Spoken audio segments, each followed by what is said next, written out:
AssalamuAlaikum. Welcome to Quran Stories. My name is Abdul. In this series, we will tell you the stories of prophets in Islam. The reason the prophets are held in such high regard is because they are a demonstration of Allah's commands put into action. The prophets, peace be upon them all, were all chosen by God to lead and guide a society that needed guidance. All the prophets that have lived on earth were given that task for their specific times, in their specific lands, with the people they lived amongst.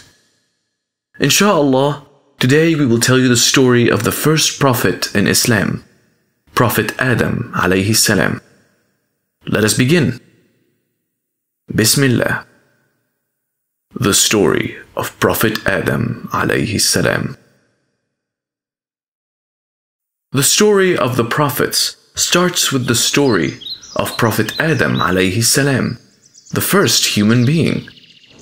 Allah subhanahu wa ta'ala sent angels to different parts of the earth to collect soil for making the first man. The angels collected different types of soil from all over the earth. Some was soft, some hard, some white, and some black. With this soil, God created the first man, and the God named him Adam alayhi salam.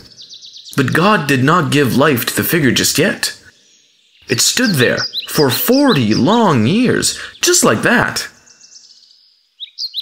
One day, Allah subhanahu wa ta'ala blew his soul into the figure. Adam's body trembled into life.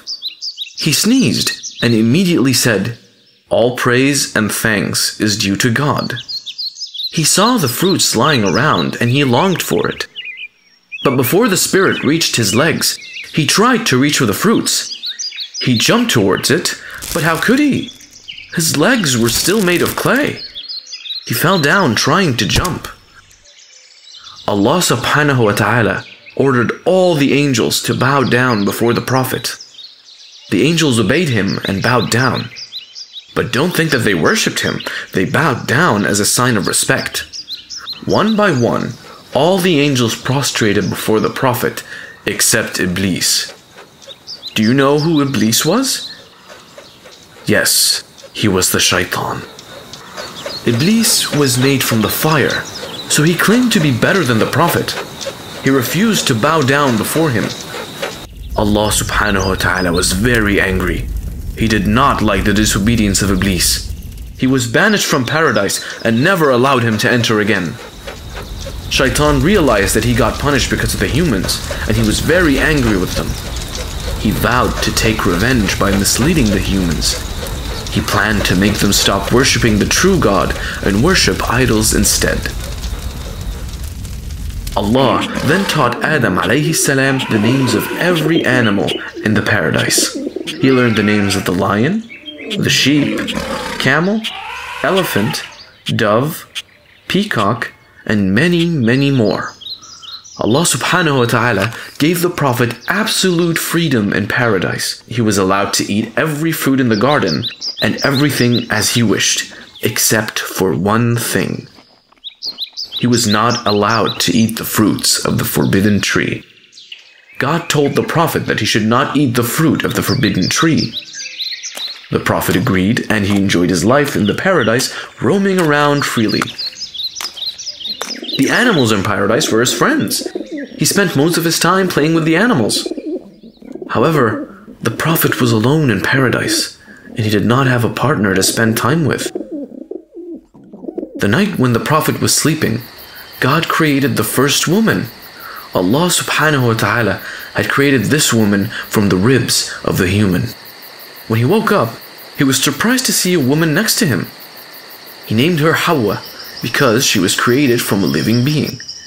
Both of them lived happily in the paradise for a long time. One day, Shaitan made a devious plan to get rid of the Prophet and his wife from paradise. He took the form of a snake and tricked the Prophet and his wife into eating the forbidden fruit. But even before they could finish eating the fruit, they knew they had committed a grave sin. They were now filled with pain, sadness, and shame. After eating the fruit of forbidden knowledge, they realized they were naked, and they ran to cover themselves up in leaves, and they were now scared. They knew God would punish them for their disobedience. When Allah subhanahu wa ta'ala came to know about this, He was very angry. The Prophet and his wife were thrown out of paradise for disobeying His orders. They left paradise and descended upon the earth. The Prophet and his wife sat there crying. They were now repenting for their sins. Allah subhanahu wa ta'ala accepted their repentance because it was sincere. The truth is that Allah subhanahu wa ta'ala knew this would happen. He always knows things before they even occur. However, He did not force things to happen. He grants free will to the humans. The Prophet knew that life on earth was going to be very difficult. He had to build a house for them to live. Now, they no longer had the pleasures they enjoyed in paradise. He had to work hard to feed his family.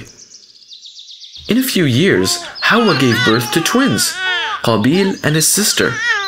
Later, she gave birth to another twins, again a boy and a girl. This time, they named the boy Habil. Both Habil and Qabil grew up. Qabil took to farming, working in the fields and growing crops. And when Habil grew up, he became a shepherd and took care of the sheep and other animals. When Habil and Qabil became adults, the Prophet decided to get them married. This was part of Allah's plan to populate the earth.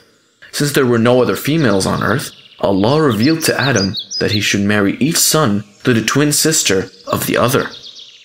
Qabil's twin sister was beautiful, while Habil's sister was not that beautiful. Qabil was not happy, as he wanted to marry his own sister. He rebelled against Allah's command by refusing to accept his father's command. The Prophet was in a dilemma now. He wanted peace and harmony in his family. So he prayed to God and asked for His help. Allah revealed that each son must offer a sacrifice. The argument was settled now. It was decided that the one whose sacrifice is accepted will marry Qabil's sister. Habil collected the best lamb from his flock and offered it as sacrifice to Allah subhanahu wa ta'ala. But Qabil didn't want to offer the best fruits and vegetables as sacrifice. Instead, he chose bad vegetables and grains for sacrifice. Allah subhanahu wa ta'ala accepted the sacrifice of Habil, the one made by Qabil. The Prophet was present when they made their sacrifices, and it was decided that Habil would marry Qabil's sister. But Qabil was not at all happy. He was so angry that he wanted to kill Habil. One day, Habil was late in coming home. The Prophet was worried, and he asked Qabil to find his brother. Qabil agreed and went searching for Habil in the fields. At last, he found Habil walking toward home.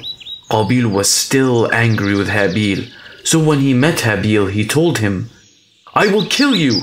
I refuse to see you happy while I am not!" To which Habil replied, "It would be more proper for you to search for the cause of your unhappiness, my brother. Allah accepts the deeds from those who serve Him." Qabil was angry to hear this, and he picked up a stone to hit Habil. Habil saw this, and even though he was bigger and stronger than Qabil, he said, "Even if you stretch your hand to kill me, I will never stretch my hand to harm you, because I fear Allah." This comment further angered Qabil, and he struck him with a stone, killing him instantly. This was the first death and the first act of crime committed by man on earth. When Qabil realized that Habil was dead, he was afraid. He didn't know what to do.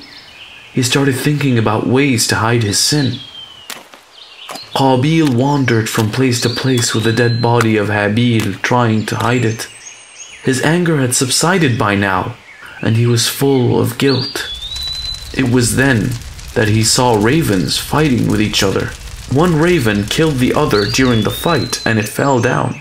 The victorious bird then used its beaks and claws to dig a hole in the ground. It buried the dead bird and filled the hole with mud. When Qabil saw this, he knew what he had to do with the dead body of his brother. He then buried his brother. This was the first burial of a man. Qabil was ashamed of what he had done. Adam alayhi salam was sad by the loss of his two sons. One was dead and the other was won over by the devil. He warned his other children about shaitan and asked them to always obey the commands of Allah subhanahu wa ta'ala. Years passed. Adam alayhi salam grew old and his children spread all over the earth. When he realized his death was near, he appointed Shaykh as the successor to his family. Before his death, the Prophet reassured his children that Allah would not leave man alone on earth. He would send his prophets to guide them. The prophets would have different names, traits, and miracles, but they would be united in one thing: the call to worship Allah alone. The Prophet closed his eyes after saying this. The angels entered the room and surrounded him. When he recognized the angel of death among them, he smiled at him peacefully. After his death, Shaykh took over the responsibilities and took care of the family. Did you like the story, kids? If you liked the video, don't forget to click that subscribe button and stay updated on all our videos. Please tell your friends about our channel as well. That's all for today, and before I leave, don't miss our next episode. It is the story of a prophet who built a huge ark. The story of Prophet Nuh alayhi salam.